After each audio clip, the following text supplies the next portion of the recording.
Today, I'm testing two incredible laptops. On the left, we have a 2019 15-inch MacBook Pro with the 8-core i9, and on the right is a 2019 16-inch MacBook Pro equipped with the 6-core i7. Now you're probably thinking, hang on Dave, the 15-inch to 16-inch transition happened back in November 2019, and there are loads of videos on YouTube about this, so why are you making another one in July 2020? Well, simply because I'm coming at this from a slightly different angle.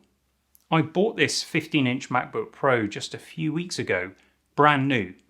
It was heavily discounted by an official Apple reseller, and it's pretty much the top specification. Now, some of you viewers may be looking at a similar deal, or maybe you're comparing a used 15-inch against the 16-inch model, in which case I've got some interesting results to share with you. But for a similar price to what I paid for this 15-inch, I could have bought the base 16-inch model. So did I make the right choice?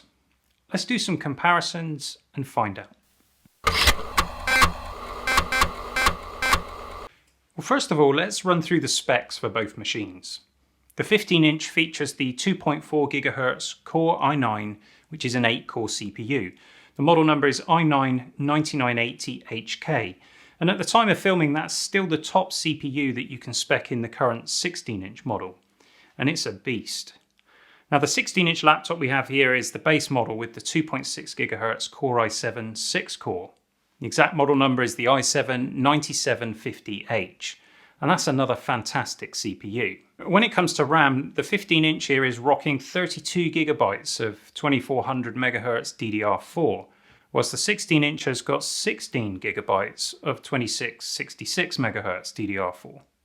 15-inch has a 1TB SSD, the 16-inch has the 512 GB SSD. When it comes to graphics, I couldn't find a 15-inch with the Vega 20 GPU at a sensible price, so this one's got the Radeon Pro 560X with 4 GB of video RAM. Whilst the 16-inch has the Radeon Pro 5300M, again there's 4 GB of video RAM. Now, there are a number of differences between the two models, and there are already lots of videos out there detailing these, so I'll keep this section very brief. The 16-inch is slightly bigger in every dimension, and this just allows for better cooling, it allows for a bigger screen with a higher resolution, and in fact a slightly higher pixel density, and room for a bigger battery, which may give you an extra hour or so of battery life. The keyboard on the 16-inch has scissor switches, whereas the 15-inch of course has the unpopular butterfly switches. That newer keyboard also includes a physical escape key and a return to the inverted T layout for the arrow keys. I paid $2,500 for this 15-inch laptop, and that's about £1,000 less than it would have cost me when it was current. But this is a brand new machine, it came factory sealed. But the base 16-inch model I'm comparing it to costs £100 less. Now I'll come back to pricing and my reasonings for choice at the end of the video, but first of all, let's get stuck into some benchmarks, starting with a Geekbench 5 CPU test. So the i9 in the 15-inch laptop scores 1193 for single core and 7086 for multi-core, whereas the i7 in the 16-inch manages 1068 for single core and 5626 for multi-core. So that means the 15-inch is 12% faster in single-core performance and 26% faster in multi-core. Not really a surprise that the 8-core beats the 6-core for multi-threaded performance, but the difference in single-core performance is unexpected. For a good measure, let's also run a Cinebench R20 test. This is a CPU rendering test, and we can see that the Core i9 finishes first in 1 minute 41 seconds with a score of 3048. The Core i7 is 17 seconds behind with a score of 2624. So this combination of i9 and 32 GB of RAM makes the 15-inch about 16% better for this test.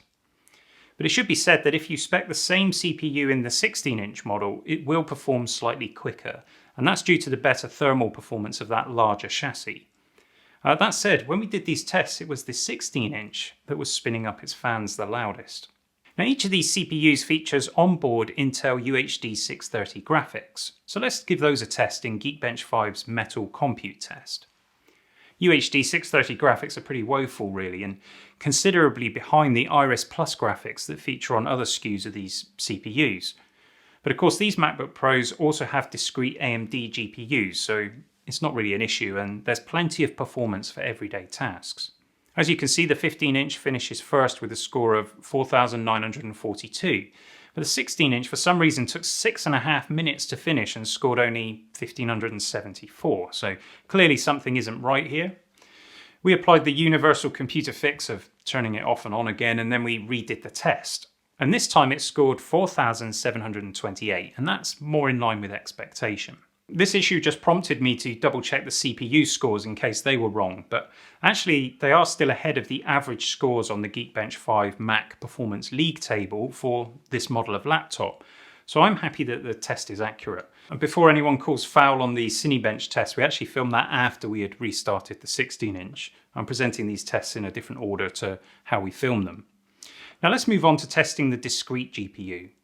The 5300M is a faster card than the 560X, so it's not surprising to see the results here.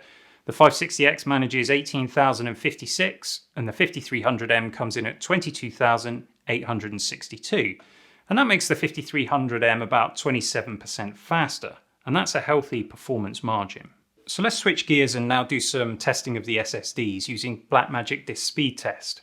And if we take the average of 3 runs, we find that the 15-inch with its 1TB SSD scores 2,623 megabytes per second on write performance and 2,499 megabytes per second on read. The 16-inch with its 512GB SSD averages 2166 megabytes per second on write and 2,668 megabytes per second on read. So the larger drive is faster for write performance and the smaller drive is faster for read performance. And the difference here is more likely to be the difference between the two sizes of SSD rather than being anything fundamentally different with the SSD technology being used in the two notebooks. In fact, I did just test the 1TB SSD in my 2018 13-inch MacBook Pro, and the performance is the same as this 15-inch. You just won't notice these differences in the real world. Both drives are blindingly fast, and they're way faster than you would ever need for the majority of tasks you might use one of these computers for. And also, as you can see, there's quite a variance between each test, so I'm calling this one a draw. Some interesting results then, and perhaps no big surprises. The faster CPU and the additional RAM give the 15-inch a clear advantage in raw computing power, whereas the faster GPU in the 16-inch gives it the edge when it comes to graphics performance. I bought this 15-inch laptop to use in the studio for video editing, a job which requires both CPU and GPU performance. So would I not have been better saving some money and buying the 16-inch model, getting that bigger screen and the better keyboard as well? After all, the 6-core i7 has got plenty of horsepower for video editing, and 16GB of RAM is enough. And surely a bigger GPU would make a big difference, and this 16-inch model would be faster for video editing. Let's find out. First, we'll run a benchmark with Blackmagic's raw speed test. This benchmark is designed to show how a machine will perform when rendering Blackmagic's raw format. So it's a very specific test, and you shouldn't read these results as applying to every video codec. It is a relevant test though to me because I shoot with a Blackmagic camera. When I've done these tests previously, I've found that the older generation AMD GPUs are better optimized for this task, and we can see that in the results. The 560X is actually on par or even slightly ahead of the 5300M. And then, unsurprisingly, the i9 CPU is outperforming the i7. Both of these laptops are capable of delivering decent performance with 8K Blackmagic RAW footage, and both of them would breeze through 4K Blackmagic RAW footage, yet 3:1 compression, which is the best quality. So let's try a real-world test in Final Cut Pro. I'm going to use two 1-minute timelines that I created. The first features 4K footage from my Blackmagic Pocket Cinema camera, and that's in ProRes 422. And the second features 4K footage from my Panasonic G9, recorded in H.264. Each timeline has got 4 similar 15-second clips, and there's a bit of grading applied to each just to match the look a little better. Now it's worth knowing that the bitrate and file size of the ProRes 422 footage is 4 times bigger than the H.264. But despite this, I've shown in previous tests on my 2013 Mac Pro that editing the ProRes footage is smoother. But of course these laptops have the benefit of the T2 chip, which helps with encoding and decoding of H.264 footage. In the first test, we timed the background render for each of the timelines, starting with the Blackmagic footage. The 15-inch did it in 23 seconds, whereas the 16-inch took 32 seconds. With the footage from the G9, it was 14 seconds for the 15-inch versus 11 seconds on the 16-inch. The background render format is ProRes 422, so there's arguably less work to do with that Blackmagic footage. And I should also say that the timeline is 1080p, so there is some scaling that's being done as well. For the second test, we timed an output render. It's just a simple share to Apple devices at 1080p with the quality set to faster encoding and using H.264 format. For the Blackmagic footage, we see that both laptops completed in 13 seconds, and with the G9 footage, both completed in 11 seconds. So as you can see, having a faster GPU doesn't necessarily mean you will get better video editing performance. And that's because modern video editing is not GPU bound. A huge amount of the work is done by the CPU, so having the additional cores of the i9 makes a big difference. And likewise, having double the RAM in the laptop doesn't hurt either. Both laptops have got the T2 chip, which is used to accelerate H.264 and 265 or HEVC codecs. The GPU is often not doing that much if you're working with these formats.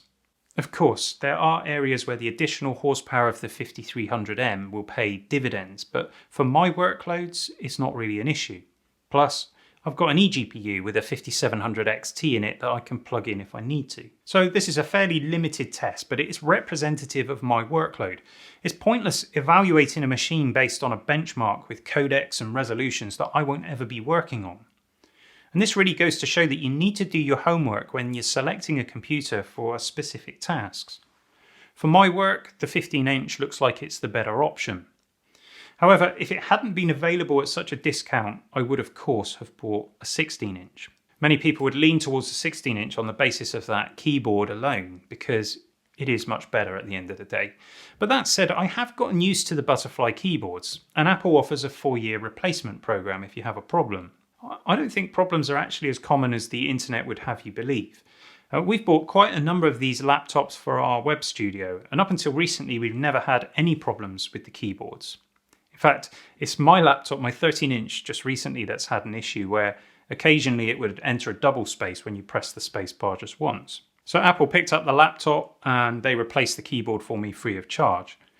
Because of the way they've designed this thing, it's a very wasteful process. It requires a lot of new parts, but on the plus side, that means you get a shiny new top case along with your keyboard and a new battery. When Apple products like the 15-inch MacBook Pro get to the end of line, Apple clear out their stocks through their resellers.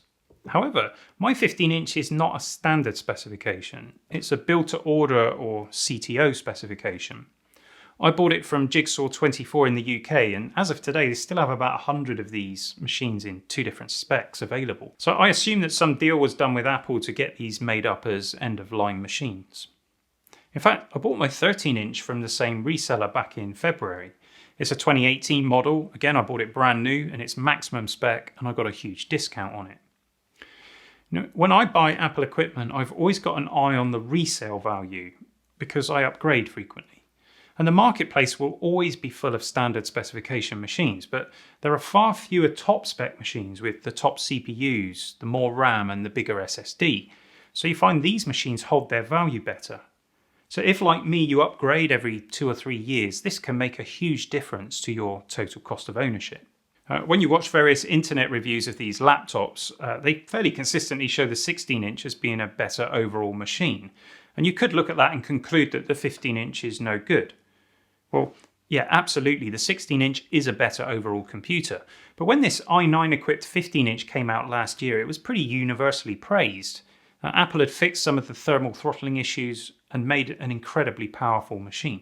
So did I make the right choice?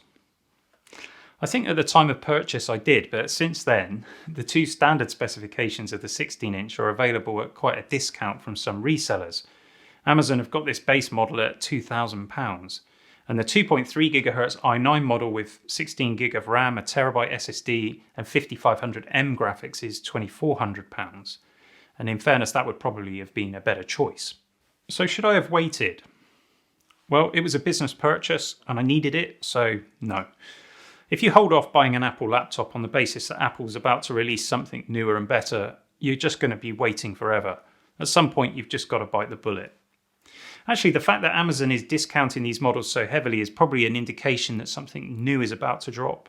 It wouldn't surprise me if we see the 16-inch updated very soon with 10th generation Intel CPUs. So you could wait for that new computer, or you could get a great machine now at a great price. Whether you choose a 15-inch or a 16-inch MacBook Pro, they're both fantastic computers. I hope you found this interesting, and as always, please subscribe if you enjoyed the content. I'm so grateful for your support. And please leave a comment if you've got a viewpoint. I always love chatting with you guys in the comments section. I just want to say thanks to my pal Pete as well for lending me his lovely 16-inch MacBook Pro and helping me to do those tests. Thanks, Pete. And hopefully I did enough to earn a thumbs up, or a thumbs down if that's your thing. But in any case, see you next time for some more geekery.